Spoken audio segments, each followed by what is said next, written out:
shadows of history. In today's digital landscape, information does not spread slowly, it explodes. A single clip lasting only seconds can reach millions within hours. What begins as a moment from a longer conversation quickly becomes a global narrative. Viewers react instantly, forming opinions based on what they see in front of them. But what they are seeing is not the full interview. It is a fragment, selected, edited, and compressed into a format designed for speed and impact. The emotional reactions that follow, shock, anger, agreement, are real, but they are triggered by a version of the story that has already been shaped. Because in the process of going viral, content is not just shared, it is transformed. And once that transformed version dominates the conversation, it becomes difficult to separate the original meaning from the edited moment. The question is no longer just what was said, it becomes something more critical. What was removed, and how does that absence change what we think we understand? Every interview begins as raw footage, uncut, unfiltered, and often much longer than what the audience will eventually see. Editors work through this material, selecting segments that are considered relevant, engaging, or necessary for the final narrative. This process is standard across media production. Time constraints, audience attention, and clarity all influence what remains and what is removed. But each cut is also a decision. A pause may be shortened, a clarification may be removed, a sequence may be rearranged. These decisions are not always made with the intention to mislead, but they inevitably shape the outcome. When the final version is produced, it represents a constructed version of the original conversation. Not false, but not complete. And when that version is further reduced into short clips for digital platforms, the compression becomes even more extreme. Layers of context are stripped away, leaving only the most impactful moments. What remains is efficient, engaging, and highly shareable, but also increasingly detached from the full conversation it came from. Context is what gives meaning to words. Without it, even a simple statement can be interpreted in multiple ways. In a full interview, context is built gradually, through questions, responses, tone, and progression of ideas. But when a single sentence is extracted from that structure, it loses the framework that defines its intent. The viewer no longer sees what came before or what followed after. Instead, they receive an isolated moment, presented as if it stands alone. This is where interpretation begins to shift. The same words can feel more extreme, more direct, or more controversial when removed from their original setting. This does not require manipulation, only omission. And omission is often invisible, because the audience cannot react to what they never see. The absence of context does not announce itself, it simply changes the meaning quietly, allowing a fragment to represent a whole conversation that was never fully shown. Before a viewer even presses play, their perception is already being shaped. Titles, thumbnails, and captions act as signals, guiding interpretation from the very beginning. This is known as framing, the way information is presented to influence how it is understood.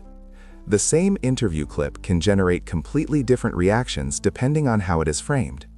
A neutral statement can appear controversial. A complex answer can seem simplified. Framing does not change the content itself, but it changes how the content is received. And in digital environments where attention is limited, framing becomes a powerful tool. It determines which aspect of the conversation is emphasized and which is ignored. Over time, repeated framing creates patterns. Audiences begin to associate certain tones, meanings, or intentions with specific types of content.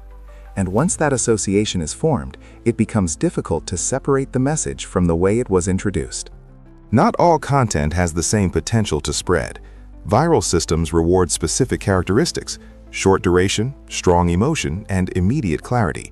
Complex explanations do not travel as fast. Nuance slows down engagement. As a result, the most shareable parts of an interview are often the most simplified. These moments are not necessarily inaccurate, but they are incomplete. Algorithms amplify what performs well, pushing high engagement clips to larger audiences. With each share, the clip becomes more detached from its original context. It is no longer part of a conversation. It becomes a standalone piece of content. And as it loops across platforms, it reinforces a single interpretation. The longer the clip circulates, the more dominant that interpretation becomes, not because it is the only one, but because it is the one most widely seen. In every editing process, there are segments that do not make it into the final version. These are often the quieter parts of the conversation, clarifications, detailed explanations, or moments that reduce tension. From a production standpoint, removing these segments improves pacing and focus, but it also changes balance, because without them, the remaining content can appear more intense, more direct, or more one-sided than it originally was. What gets cut is not always unimportant. In many cases, it provides context that shapes interpretation, but because it is less engaging, it is less likely to be included. This creates a version of the interview that is optimized for attention, not for completeness. And while that version may be easier to consume, it may not fully represent the original conversation.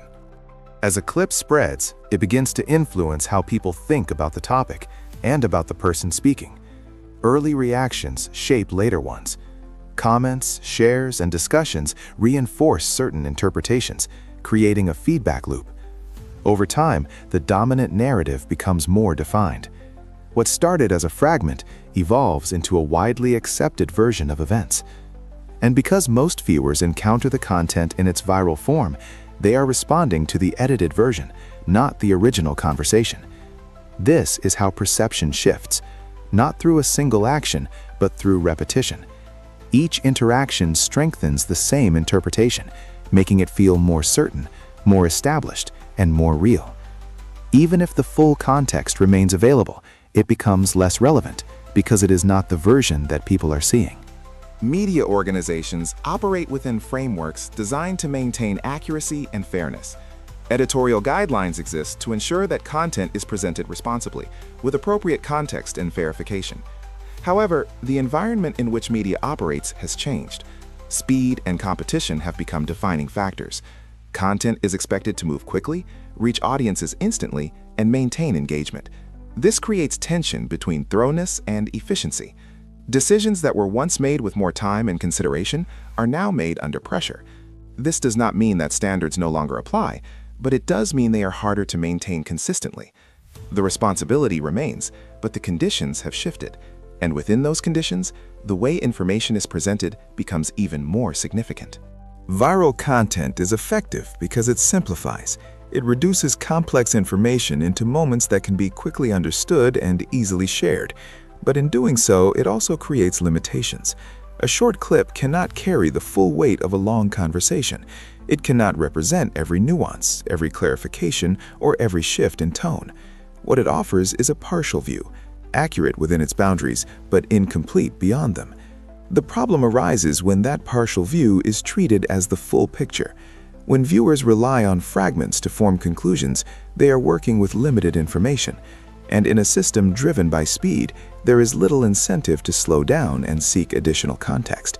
This is not a failure of the audience, it is a feature of the environment. But it is a limitation that shapes how information is understood. In the end, the question is not whether interviews are edited. They always are. The question is how those edits shape what we understand. Because in a system built for speed and visibility, completeness is often sacrificed. What we see is not necessarily false, but it is rarely complete. And when incomplete information spreads at scale, it defines perception. Understanding this does not require rejecting media, it requires engaging with it differently, looking beyond the clip, asking what came before and what was left out. Because context is not an optional detail, it is the difference between understanding and assumption.